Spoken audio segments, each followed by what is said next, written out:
എന്റെ മകൻ എപ്പോഴും എന്റേതായിരിക്കും എന്ന് എന്നോട് പറയുന്ന സ്ത്രീകളോട് ഞാൻ ചോദിക്കാറുണ്ട്, നിങ്ങളുടെ ഭർത്താവ് അവരുടെ അമ്മയുടേതാണോ? നിങ്ങളുടെ ഭർത്താവ് അവരുടെ അമ്മയുടേതായി മാറാൻ തുടങ്ങിയാൽ നിങ്ങൾ അത് സഹിക്കുമോ? നിങ്ങളുടെ ഭർത്താവിന് അവരുടെ അമ്മയുടേതാകാൻ കഴിഞ്ഞില്ലെങ്കിൽ നിങ്ങളുടെ മകന് എങ്ങനെയാണ് അവന്റെ അമ്മയുടേതാകാൻ കഴിയുക? എങ്ങനെ കഴിയും? നിയമം ഒന്നുതന്നെയാണ്, പ്രകൃതി ഒന്നുതന്നെയാണ്, വിധാനം ഒന്നുതന്നെയാണ്. പ്രകൃതിയിൽ പക്ഷിക്കുഞ്ഞ് എത്ര ദിവസം വരെയാണ് അമ്മ പക്ഷിയോടൊപ്പം നിൽക്കുന്നത്? പറക്കാൻ പഠിക്കുന്നതുവരെ. അത് ഫുറർ എന്ന് പറന്നുയരുന്ന ദിവസം അത് ഒറ്റയ്ക്കാകും. പശുവിന്റെ അടുത്തേക്ക് പാഞ്ഞു വന്നിരുന്ന ആ കിടാവിനെവിടെ പോയി?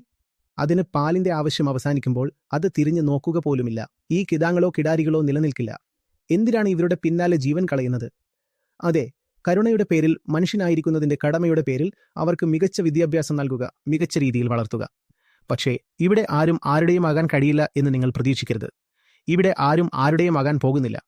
നിങ്ങളും നിങ്ങളുടെ സത്യവും ഇവയോടൊപ്പം വേണം നിങ്ങൾ മുന്നോട്ട് പോകാൻ. മറ്റൊരാളെയും ആശ്രയിക്കരുത്.